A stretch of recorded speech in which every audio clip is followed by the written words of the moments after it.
Salam sejahtera bagi kita semua. Kami dari Angkatan 44 Kelompok 4 Grup 1, peserta pelatihan dasar CPNS tahun 2021 yang diselenggarakan oleh BPSDM Provinsi Sumatera Utara bekerja sama dengan LPP Agro Nusantara Wilayah Medan dengan pengampu materi Ibu Gadis Melayani Industri SH.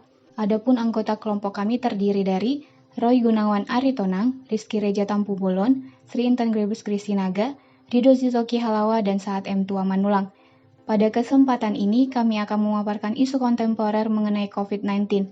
Coronavirus disease atau COVID-19 merupakan penyakit yang disebabkan oleh novel coronavirus, yang merupakan virus jenis yang baru yang belum pernah diidentifikasi sebelumnya pada manusia.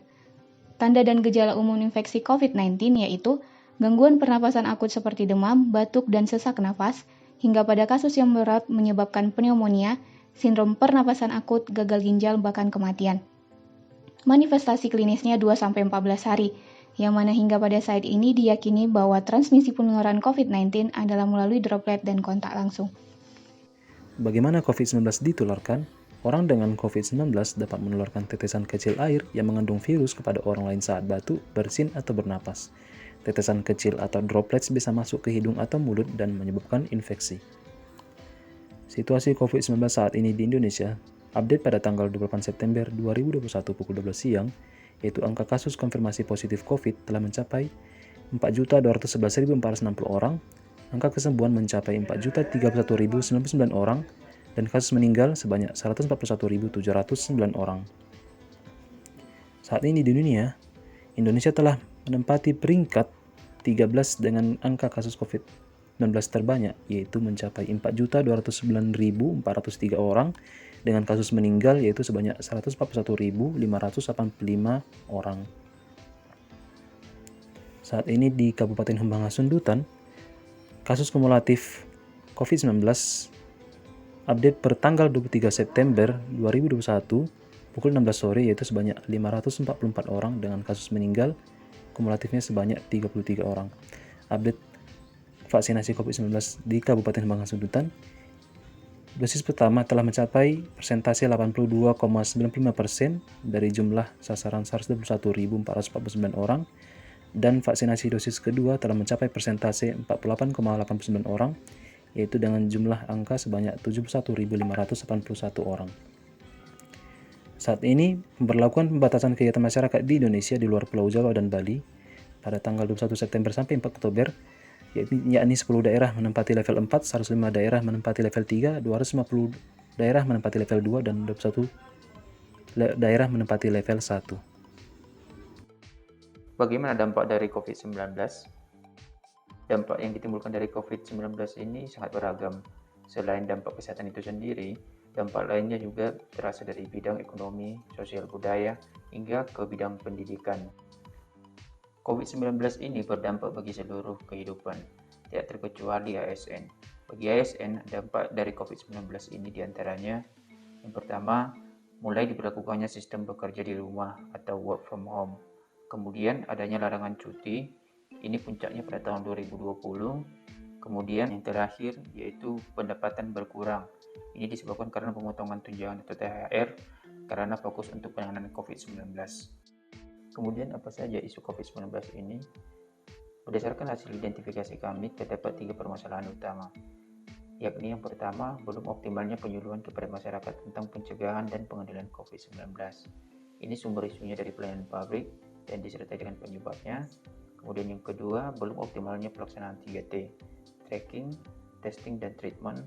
Ini sumber isunya manajemen ASN dan berikut penyebabnya. Dan yang ketiga, yang paling terakhir, kurang optimalnya penerapan pemberlakuan pembatasan kegiatan masyarakat atau PPKM. Ini sumber isunya dari WOG dan berikut penyebabnya juga. Dari ketiga identifikasi isu tersebut, kami analisis menggunakan metode APKL. Di antaranya, isu yang pertama, belum optimalnya penyuluhan kepada masyarakat tentang pencegahan dan penanggulangan COVID-19.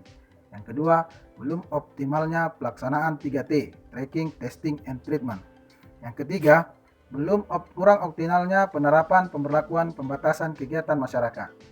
Dari ketiga identifikasi isu tersebut, ketiganya memenuhi syarat metode APKL. Setelah kita analisis menggunakan metode APKL, Kemudian kami analisis kembali dengan metode USG, di mana masalah yang pertama, belum optimalnya penyuluhan kepada masyarakat tentang pencegahan COVID-19 memperoleh total nilai 60. Untuk isu yang kedua, belum optimalnya pelaksanaan 3T memperoleh total nilai 57. Untuk isu yang ketiga, kurang optimalnya penerapan pemberlakuan pembatasan kegiatan masyarakat memperoleh total nilai 42. Sehingga yang menjadi top isu dalam permasalahan kali ini yaitu di poin nomor 1, belum optimalnya penyuluhan kepada masyarakat tentang pencegahan dan pengendalian COVID-19. Analisis isu fishbone dengan menggunakan metode 6M. Petugas kesehatan masih kurang aktif dalam melakukan penyuluhan. Metode belum optimalnya koordinasi lintas program dan lintas sektor. Mesin, tidak tersedianya media publikasi. Material, media penyuluhan belum lengkap. Statement, kurangnya pengetahuan masyarakat tentang jadwal vaksinasi. Moderator, daerah yang susah dijangkau. Adapun dampak isunya adalah: pertama, berkembangnya berita bohong di tengah masyarakat. Kedua, masyarakat tidak mau mengunjungi fasilitas kesehatan ketika merasakan gejala sakit. Ketiga, menolak diberikan obat atau vaksinasi sebagai bentuk pencegahan. Keempat, membuat stigma negatif berkembang di masyarakat terhadap pasien COVID-19. Kelima, tingkat kepatuhan masyarakat dalam menerapkan protokol kesehatan terus menurun.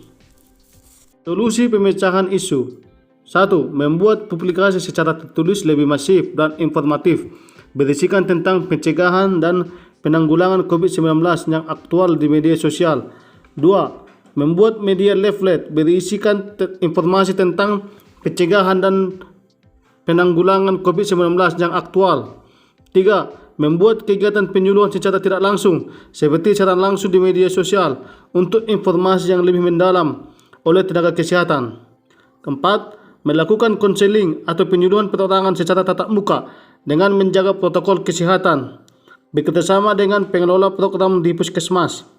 5. Bekerjasama dengan lintas sektor seperti tokoh agama, tokoh masyarakat, serta kader yang lebih dekat dengan masyarakat dalam memberikan informasi dan meluruskan berita bohong.